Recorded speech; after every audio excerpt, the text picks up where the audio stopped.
கர்த்தர் நல்லவர், அவர் கிருபை என்றும் உள்ளது. கர்த்தருக்கு கொடான கொடி ஸ்தோத்திரம். வல்லமை கர்த்தருடையது, அதிகாரம் கர்த்தருடையது, பயங்கரம் கர்த்தருடையது. கர்த்தருடைய நாமத்தில் உங்களை ஸ்தோத்திரிக்கிறேன். இந்த தினத்திலும் கர்த்தருடைய வார்த்தையை தியானிப்போம். ஜெபத்தை குறித்து சில வேத வார்த்தைகளை உங்கள் முன்னே பகிர்ந்துக்கலாம்னு சொல்லிட்டு நான் ஆசைப்படுகிறேன்.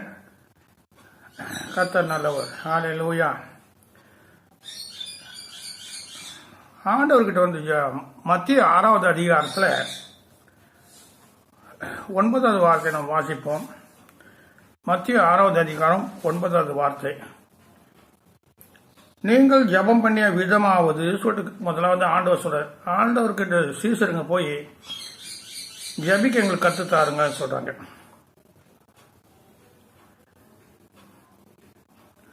அதுக்கு நீங்கள் வேண்டிக் கொடுக்க முன்னமே உங்களுக்கு என்ன தேவை என்று அறிந்திருக்காரு இயேசு சொல்றாரு.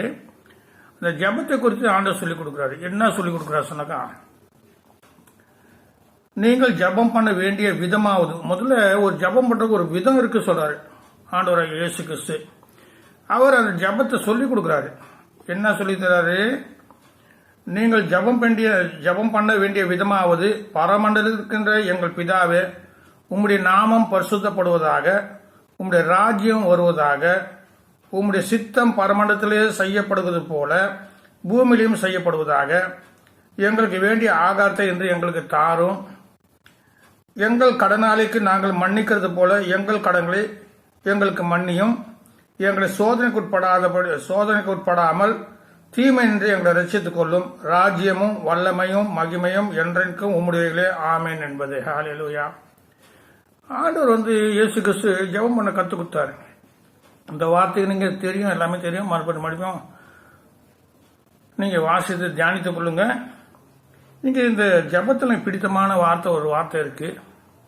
ஒவ்வொருத்துக்கும் ஒரு வித்தியாசமான வசனங்கள் பிடிக்கும். ஆனா இதுல எனக்கு பிடித்த வார்த்தை 12வது வசனம், மத்திய 6:12 அந்த ஜெபத்தில் சொல்றாரு, எங்கள் கடனாளிக்கு நாங்கள் மன்னிக்கிறது போல எங்கள் கடன்களை எங்களுக்கு மன்னியும். அப்போ என்ன சொல்ல, எங்கள் கடனாளிகளுக்கு நாங்கள் மன்னிக்கிறது போல எங்கள் கடன்களை மன்னியும். அப்ப பிறர் கடனை நம்ம மன்னிச்சாக்க நம்ம கடனை கர்த்தர் மன்னிப்பா சொல்லிட்டு ஒரு அர்த்தம். ஹல்லேலூயா. ஆனா இந்த ஜெபம் பண்ற விதத்தை கர்த்தர் சொல்லி கொடுத்தாரு. இதான் உண்மையான ஜெபம். ஜெபங்களே வித்தியாசமான ஜெபங்கள் இருந்தாங்க, நிறைய காரியங்கள் இருந்தாக்கணும். நான் சுருக்கமா பேச ஆசைப்படுகிறேன். இந்த ஜெபம் வந்து ஆண்டவர் சொல்லி கொடுத்த ஜெபம். ஹல்லேலூயா. கர்த்தர் நல்லவர். ஹல்லேலூயா.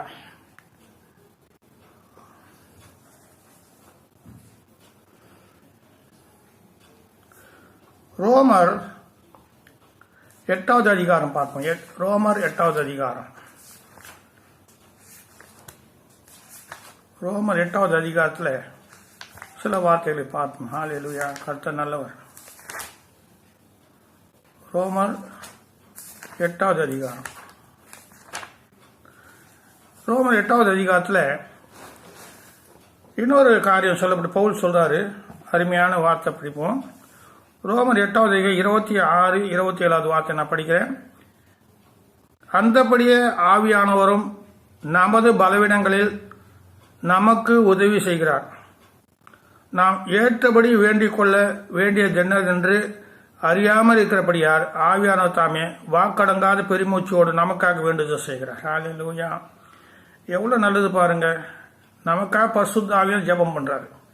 அங்க ஆண்டவர் சொல்றாரு, ஜெபம் பண்ற விதம் சொல்லி கொடுத்தாரு. இப்படிதான் இந்த விதமா தான் ஜெபம் பண்ணணும் சொல்லிட்டு ஆண்டவர் இயேசு கிறிஸ்து சொல்லி கொடுத்தார் சீசருக்கு. அதே போல நம்மளும் ஜெபிக்கணும். கர்த்தர் நல்லவர். இங்கே ரோமர் 8, 26, 27, 28 என்ன சொல்லப்பட்டிருக்கு? அந்தபடியே ஆவியானவரும் நமது பலவீனங்களில் நமக்கு உதவி செய்கிறார். பாருங்க, சில சமயம் நம்ம பலவீனமா இருக்கோம், ஜெபிக்க முடியாது. அப்போ ஆவியானவர் உதவி செய்கிறாங்க. நம்ம ஜெபிக்கும் போது ஆவியானவர் நம்ம கூட சேர்ந்து ஜெபிக்கிறார். இது அர்த்தம். ஹல்லேலூயா. என்னால ஜெபிக்க முடியலைங்க சொல்லக்கூடாது. நீங்க ஜெபிக்கும் போது உங்களுக்கு ஆவியானவர் உதவி செய்கிறார். அங்க வார்த்தை என்ன சொல்கிறது? அவர் உதவி செய்கிறாராம். நீங்க ஜெபம் பண்ணும்படியா உதவி செய்கிறார். ஹல்லேலூயா. அவரு உங்களுக்காக ஜெபிக்கிறார் ஆவியானவர். கர்த்தர் நல்லவர். ஹalleluya. அடுத்து வேண்டுதல் செய்கிறார் சொல்ல அதே வார்த்தையில் சொல்லப்பட்டிருக்கு. நாம் ஏற்றபடி வேண்டிக் கொள்ள வேண்டியது என்னன்னு அறியாமல் இருக்கிறபடியா ஆவியான தாமே வாக்கடங்கா பெருமூச்சோடு நமக்காக வேண்டுதல் செய்கிறார். இரண்டாவது காரியம். மூன்றாவது காரியம், தேவனுடைய சித்தத்தைப்படியே வேண்டுதல் செய்கிறபடியால் ஆவியான இந்த 27வது ஆவியானவர் தேவனுடைய சித்தத்தின்படி பரிசுத்தவான்களுக்கு வேண்டுதல் செய்கிறபடியால் இருதயங்களை ஆராய்ந்து பார்க்கிறவர் ஆவியின் சிந்தை இன்னதென்று அறிந்திருக்கிறார். அன்றியம் அவருடைய தீர்மானத்தைப்படி ஐக்கப்பட்டவராக தேவனுடைய அன்பு கூறுவதற்கு சகலமும் நன்மைக்கு எதுவாக நடக்கிறது என்று அறிந்திருக்கிறார். ஜபம் பண்ணும்போது சகலம் நன்மையா மாறும் சொல்லிட்டு வேத வார்த்தை உறுதியா சொல்கிறது. கர்த்தர் நல்லவர். ஹalleluya. இங்கே ஆவியானவர் நமக்காக வேண்டுதல் செய்கிறார். மனுஷனுடைய ஜபங்கள் என்ன ஆயுது, சில சமயம் நடக்க மாட்டேங்குது. மனுஷனுடைய தீர்க்க தரிசனம் பொய்யா போயுது, மனுஷனுடைய ஜபமும் பொய்யா போயுது, நடக்காத போயுது. ஆனா நமக்காக பரிசுத்த ஆவியானவர் அவர் என்ன பண்றாரு, நமது பலவீனன் நமக்கு உதவி செய்கிறார். நாம் ஏற்றபடி வேண்டிக் கொள்வது என்னது என்று அறியாமல் இருக்கிறபடியா ஆவியார் தாமே வாக்கு அடங்கா பெருமூச்சோடு நமக்காக வேண்டுதல் செய்கிறார். கர்த்தர் நல்லவர். அதே ரோமர் 8:34 படியா ஆக்கினைக்குள்ளாக தீர்க்கணும் யார், கிறிஸ்துவே மரித்தார், அவரே எழுந்திருக்கார், அவரே தேவனுடைய வசவத்தில் இருக்கிறவர், நமக்காக வேண்டுதல் செய்கிறவர் அவர். ஹalleluya. பாருங்க, ஆக்கினைக்குள்ளாக தீர்க்கிறவன் யார், கிறிஸ்துவே மரித்தார், அவரே எழுந்தும் இருக்கிறார், அவரே தேவனுடைய வலவசத்திலும் இருக்கிறவர், நமக்காக வேண்டுதல் செய்கிறோம் அவரே. ஹalleluya. ஆண்டவர் கூட நமக்காக வேண்டுதல் செய்கிறார். முதலாவது நான் ஜபம் பண்றேன்னு சொல்லுவேன். நான் கூட சில இடத்துல ஐயா எனக்காக ஜபம் பண்ணுன்னு சொல்லுவேன். நான் ஜபிக்க மாட்டேன். நான் மனுஷன் தானே, ஜபம் பண்றேன்னு சொல்லுவேன். எல்லாருக்காகவும் என்னால் ஜபம் பண்ண முடியும். எல்லாரும் ஞாபகம் வச்சுன்னு பொதுவாக எல்லாருக்காக ஸ்தோத்திரம் எல்லாருக்காக ஜபம் பண்ணுவேன். ஆனா அப்போ நான் ஜபம் பண்றேன்னு சொல்றது கூட நான் ஜபம் பண்ணாம விட்டா அது பாவம் தானுங்களே. 1 சாமுவேல் சொல்றாரு, நான் ஜபிக்காத போனா அது பாவம் சொல்றாரு சாமுவேல். நான் வேண்டுதல் செய்யாத போனா அது பாவமா மாறும்னு சொல்றாரு. ஆனா நான் ஜபம் பண்ணாதான் அந்த பாவம் போகும், அக்கிரமம் நீங்கும், சாபம் நீங்கும். ஆனா ஜபம் முக்கியம். இங்க என்ன பண்றாரு, அவரே தேவனுடைய வலதுபுறத்திலும் இருக்கிறவர், நமக்காக வேண்டுதல் செய்கிறோம் அவரே. யோசபாத் நமக்கு வேண்டுதல் செய்கிறார். அவருடைய ஜபம் தான் உண்மையான ஜபம். பரிசுத்த ஆவியான ஜபம் தான் உண்மையான ஜபம். நம்ம கூட ஜபிக்கும் போது பரிசுத்த ஆவியான இறங்கினாதான் அந்த வல்லமையான ஜபம் கேட்கப்படுது, அதிசயங்கள் நடக்குது, அற்புதங்கள் நடக்குது. இல்லை நடக்காது. நம்ம சொந்த ஜபங்களால செய்ய முடியாது. தேவனுடைய கிருபை இருக்கணும். தேவன் நம்மோடு சேர்ந்து ஜபிக்கும் போது, பரிசுத்தா ஜபிக்கும் போது அற்புதங்கள் அதிசயங்கள் நடக்கும். ஹalleluya. ஜபிக்க தெரியல சொல்லுங்க, ஆண்டவர் ஜபிக்க கற்றுத்தரார். இப்படிதான் ஜபிக்கணும், ஜபம் செய்கிற விதமாவது சொல்ற, இப்படிதான் செய்யணும். ஜபம் பண்ண தெரியல வேத வசத்தை வச்சு ஜபிங்க. ஜபம் முக்கியமானது. ஹalleluya, ஸ்தோத்திரம். அடுத்தது என்ன செய்யறாரு, சிந்தை இன்னதென்று அறிந்திருக்கிறார். நம்முடைய சிந்தையில என்ன இருக்கு நம்ம சொல்லி ஜபிக்க முடியாது. சில காரியம் சொல்லி ஜபிக்க முடியாது. ஆனா ஆவியான ஜபிப்பார் நமக்காக. ஹalleluya. அடுத்தது அவர் தீர்மானத்தை எப்படி சகலமும் நன்மைக்கு தானே அவர் தீர்மானம். அந்த ஜபம், அவருடைய தீர்மானம் பண்ண ஜபம் சகலத்துக்கும் நன்மையா இருக்குன்னு சொல்லிட்டு வேத வார்த்தை சொல்லப்படுகிறது. ஹalleluya. இயேசு கிறிஸ்து நல்லவர். 1 சாமுவேல் 2வது அதிகாரத்தில் 1-10 வார்த்தையில் நாம் தியானிப்போம். 1 சாமுவேல். அண்ணாலம்மாவுடைய ஜபம் எனக்கு ரொம்ப பிடிக்கும். அந்த அம்மா என்ன பண்றாங்க, முதலாவது ஜபத்தை தொடங்கி துதியில முடிக்கிறாங்க. நீங்க வேதத்தை தியானம் பண்ணுங்க, வாசிங்க. அண்ணாலம்மாவுடைய ஜபம்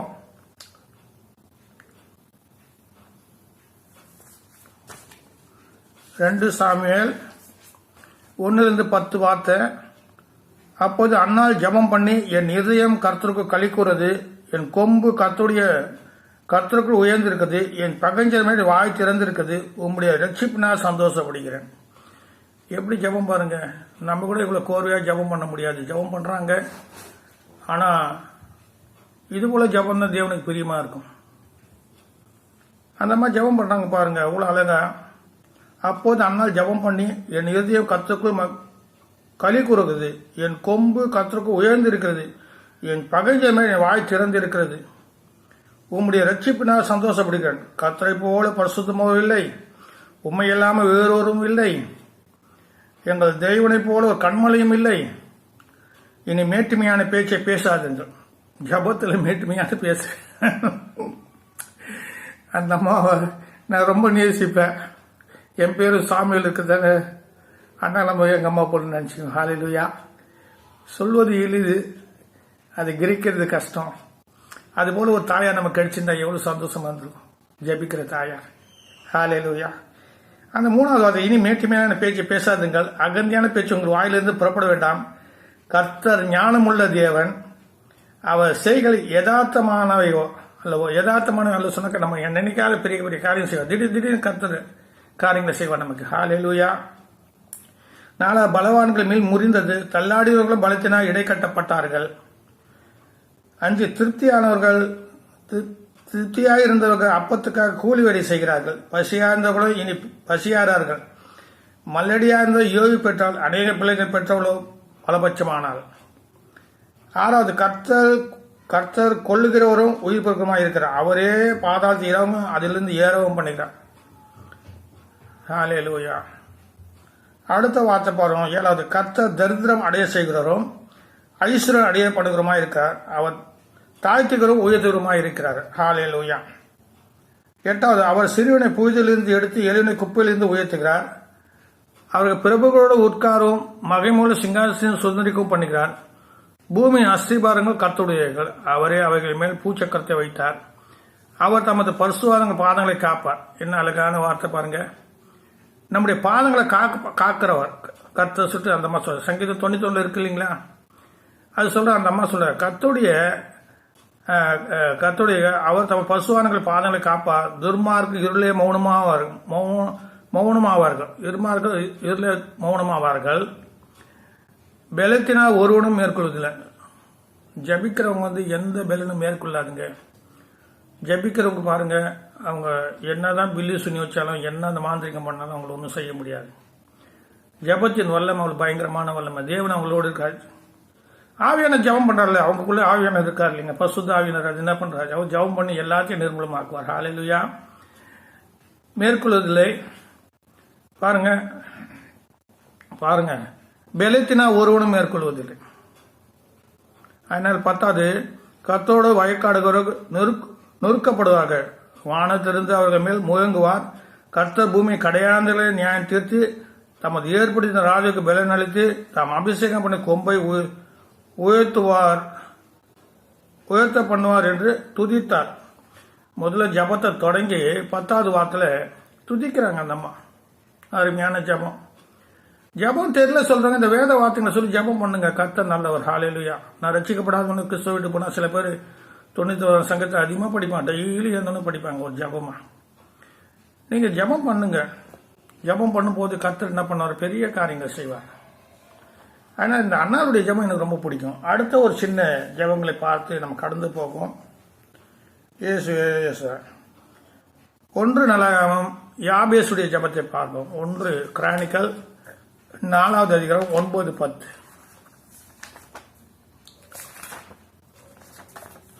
பாருங்க, இதுல இந்த ஜபம் ஒரு அருமையான ஜபம்.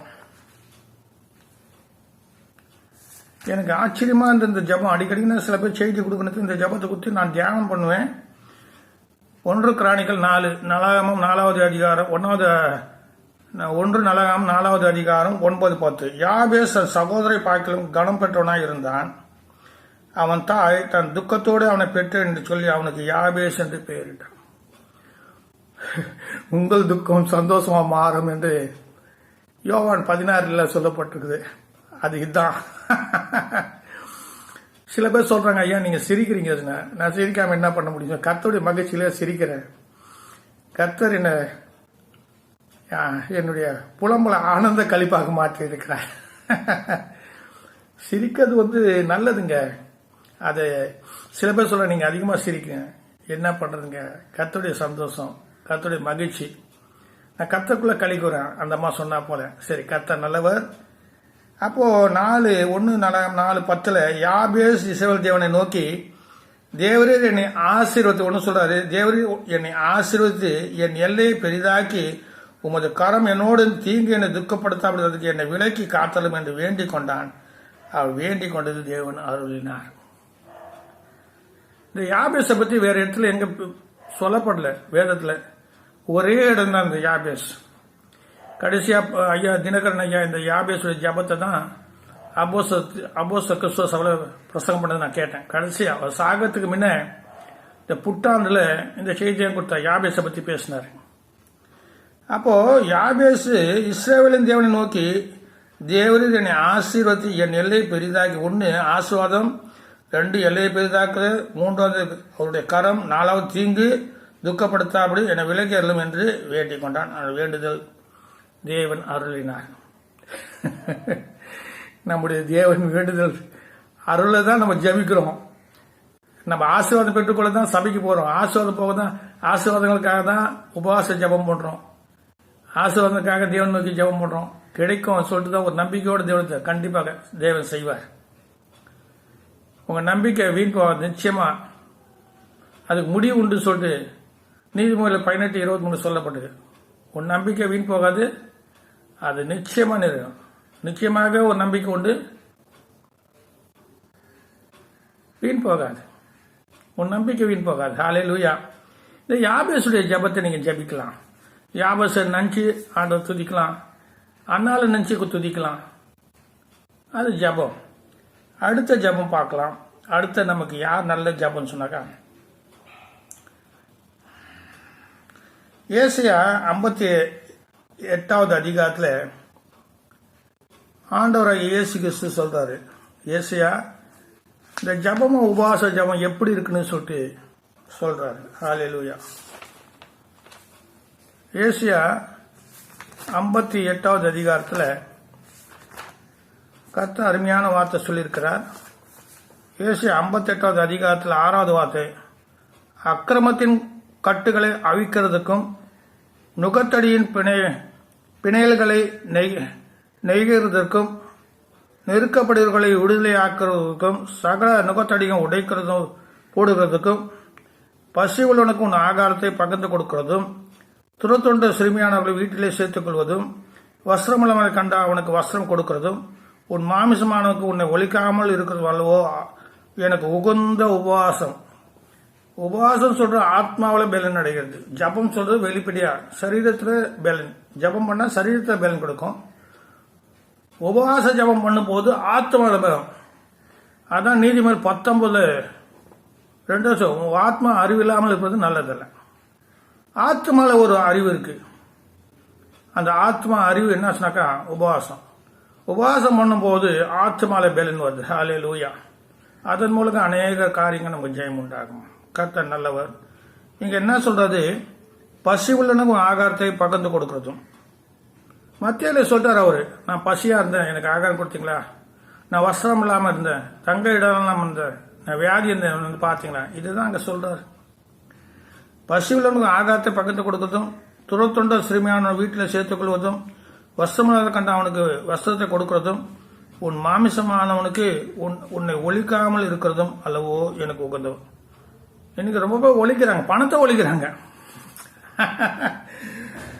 தரித்திரனை பார்த்து சொன்னாரு லூக்கா 18:22, நீ தரித்திரத்தை கொடுப்பா, பரலோகத்துல உன் பொக்கிஷம் மிகுதியா இருக்கும். பரலோகத்துல பொக்கிஷம் சேர்க்கறது என்ன சார்? தரித்திரத்துக்கு கொடுக்கறதாங்க. பகிர்ந்து கொடுக்கணும். காணிக்க ஒரே இடம் கொடுக்கூடாது. ஒரே இடம் கொடுத்தாக்கா உனக்கு ஆசீர்வாதம் இருக்கா இல்லையா நான் சொல்ல மாட்டேன். பகிர்ந்து கொடுக்கும் போது நிறைய ஆசீர்வாதம் வரும். ஹல்லேலூயா. இதை குறித்து நிறைய காரியங்கள் இருக்கு. தசமாவத்தை பகிர்ந்து கொடுக்கறது, காணிக்க பகிர்ந்து கொடுக்கறது. அந்த பகிர்ந்து கொடுக்கிற நேரத்தில் கர்த்தர் பெரிய காரியங்கள் செய்வார். ஹல்லேலூயா. அது யாராவது ஒரு நல்லவங்க ஜபம் உங்களுக்கு பலிக்கும்.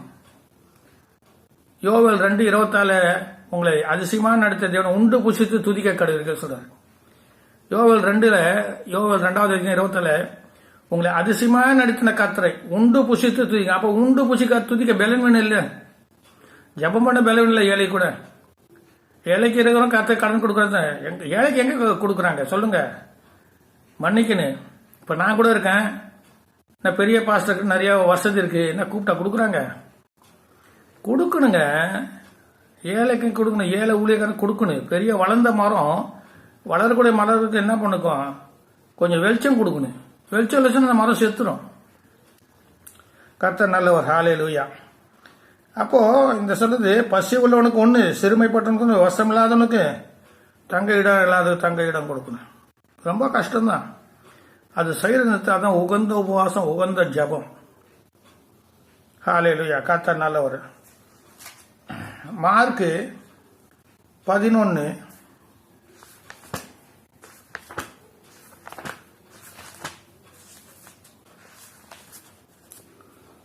மார்க் 11வது அதிகாரத்தில்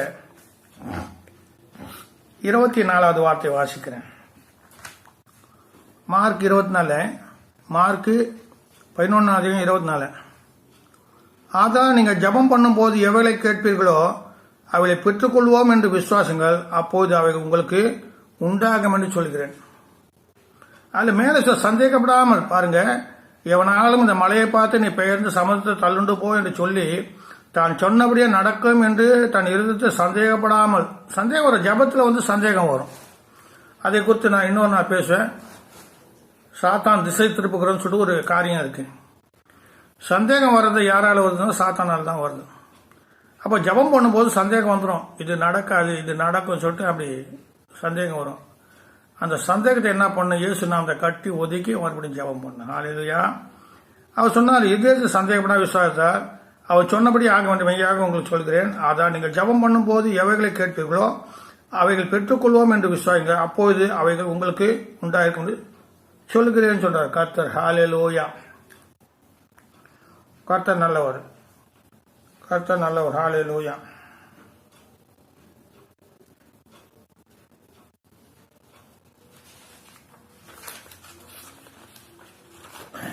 ரோமர் 11வது அதிகாரத்தில் ஒரு வார்த்தை பார்ப்போம். ரோமர் 11வது அதிகாரத்தில் ஒரு ஜபத்தை குறித்து பவுல் எழுதுறாரு. இங்கே எலியாவை பற்றி சொல்லப்பட்டிருக்கு. எலியா ஜபிக்கிற ஜப வீரன் இருந்தாலும் அவரை குறித்து பவுல் தைரியமாக எழுதுறாரு. ரோமர் 11 அதிகாரம் 1-3 வாசிக்கிறேன். இப்படி இருக்க தேவன் தம்முடைய ஜனங்களை தள்ளிவிட்டாரோ என்று கேட்கிறேன். தள்ளிவிடவில்லையே. நானும் ஆபிரகாமின் சன்னதியிலும் பெஞ்சமின் கோத்திரத்தில் பிறந்த இஸ்ரவேலன். தேவன் தாம் முன்னறிந்து கொண்ட தம்முடைய ஜனங்களை தள்ளிவிடவில்லை. எலியாவை குறித்து சொல்லிய இடத்தில் வேதம் சொல்கிறதை அறியீர்களா? அவன் தேவனை நோக்கி, கர்த்தாவே, உம்முடைய தீர்க்கதரிசிகளை அவருக்கு கொலை செய்து உம்முடைய பலிபீடங்களை இடித்து போட்டார்கள். நான் ஒரு மாத்திரம் மீந்திருக்கிறேன், என் பிராணனையும் வாங்க தேடுகிறார்கள் என்று இஸ்ரவேலுக்கு விரோதமாக விண்ணப்பம் பண்ணின போது, அப்போ இஸ்ரவேலுக்கு விரோதமாக விண்ணப்பம், அப்போ விரோதமான ஜபம் பண்றாரு. அப்போதான் ஆண்டவர் சொல்றாரு, எலியா கிட்ட சொல்றாரு, நீங்க 1 ராஜாக்களை பார்க்கும்போது முயங்கால் படி இல்லாத எனக்கு முன்பாக முயங்கால் படி 7000 பேரை வச்சிருக்கேன். வாய்களுடைய முயங்கால் படி 7000 பேர் வச்சிருக்கேன்னு சொன்ன கர்த்தர். ஆனா எலியாக்கு தெரியல. அப்ப அவர் ஜபம் பாருங்க, விரோதம் பண்றான்னு சொல்லிட்டு சொல்றாரு. நான் ஒரு மட்டும் தான் இருக்கேன் ஆண்டவரே சொல்றாரு. இல்ல 7000 பேர் வச்சிருக்கேன்னு சொல்றாரு. அதுபோல விரோதமான ஜபங்கள் பண்ணக்கூடாது. ஜபம் பண்ண தெரியலையா, மௌனமா உட்காந்து ஆண்டவர் சோதனம் பண்ணா போதும், தேவன் பெரிய காரியங்கள் செய்வார். அடுத்தது 1 ராஜாக்கள்ல ஒரு வார்த்தை பார்ப்போம். 1 ராஜாக்கள்ல 4வது அதிகாரம். ஜீசஸ், ஹல்லேலூயா, ஸ்தோத்திரம். 2 ராஜாக்கள் 4வது அதிகாரம். ஜீசஸ்,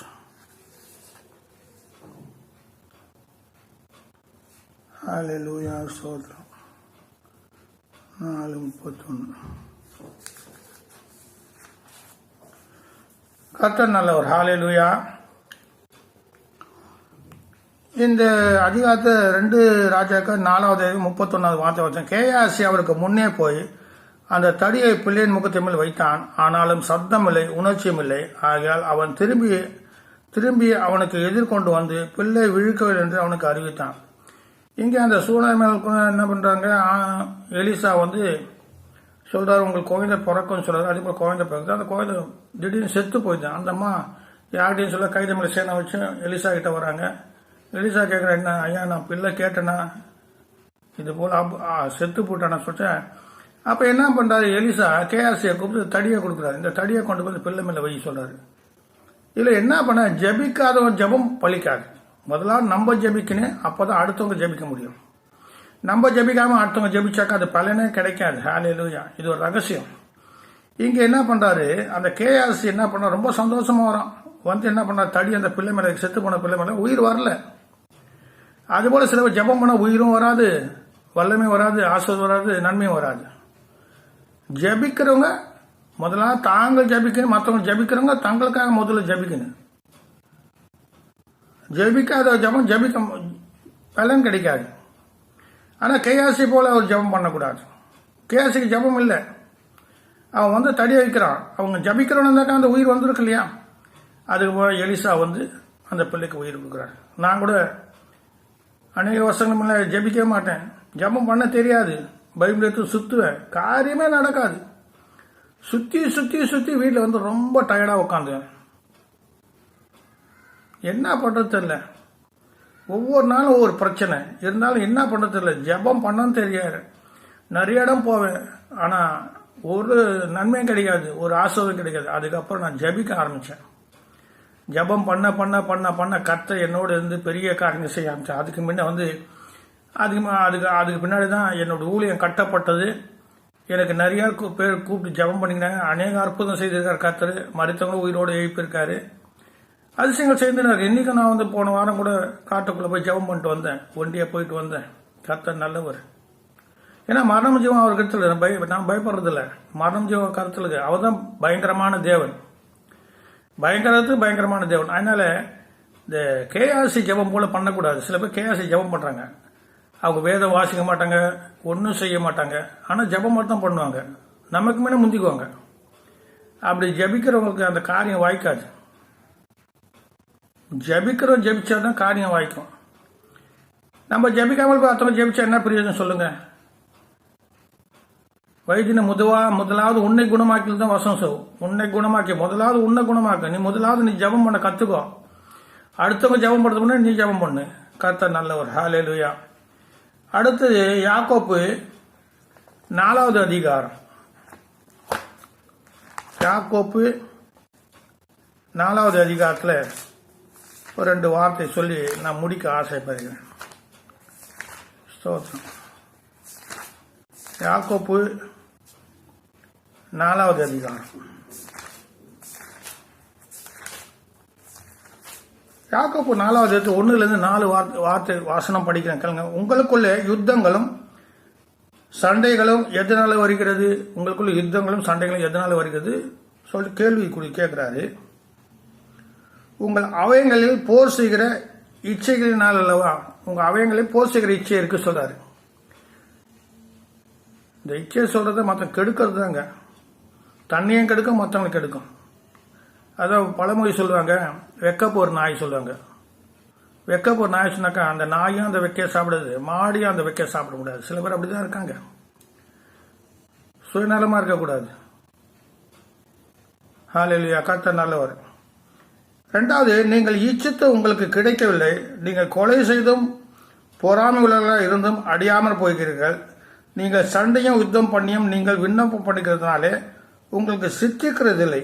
நீங்க விண்ணப்பம் பண்ணாமல் இருக்கிறதுனால, நீங்க விண்ணப்பம் பண்ணாமல் இருக்கணும், உங்களுக்கு சித்திக்கிறது இல்லை. விண்ணப்பம் பண்ணா சித்திக்கும், அது ஜெயமாகும். அப்புறம் 4வது சொல்ற, நீங்கள் விண்ணப்பம் பண்ணியும் உங்கள் இச்சைகளை நிறைவேறும்படி செலவழிக்க வேண்டும் என்று தகாத விதமாக விண்ணப்பம் பண்ணீங்கன்னா பெற்றுக்கொள்ளாமல் இருக்க. தகாத வித ஜபம், தகாத ஜபம் பண்ணுவாங்க. ஆண்டவர் சொன்னாரு, நீங்க வேண்டுகோளுக்கு முன்னே பிதாக்கு என்ன உங்களுக்கு கொடுக்கணும் என்ன தெரிஞ்சிருக்காது. ஆனா தகாத ஜபம் பண்ணக்கூடாது. பிரியமான ஜபம் தானியேல் பண்ணாரு. பிரியமானவனே சொல்லிட்டு ஆண்டவர் சொன்னாரு தானியேலை பார்த்து. இது அநேக காரியங்கள் இருந்தால் நான் இதை சுருக்கமாக சொல்றேன். எனக்காக ஜபம் பண்ணுங்க, என்னுடைய செய்திகளை ஃபார்வர்ட் பண்ணுங்க, உங்க தெரிஞ்சவங்களெல்லாம் ஃபார்வர்ட் பண்ணுங்கள், சப்ஸ்கிரைப் பண்ணுங்கள். கர்த்தர் ஆசிரிப்பார். எங்களுடைய டீமுக்காக நீங்கள் உதவி செய்யுங்க. நாங்கள் மலைக்கு போய் ஜபிக்கிறோம், இரவும் பகலும் ஜபிக்கிறோம். டீம் நிறையா வருது. அவங்களுக்கு சிறு சிறு காணிகள் கொடுக்குறோம். அது இன்னும் அதிகமாக கொடுக்கணும். அதுக்காக நீங்கள் தேவனுக்காக உதவி செய்யுங்க. கர்த்தர் உங்கள் குடும்பங்களை கட்டுவாராக. உங்கள் ஜபம் ஜெயமாகுவது. ஜபமே ஜெயம், ஜபமே ஜெயம். கர்த்தர் உங்களை ஆசீர்வதிப்பாராக. ஆமென்.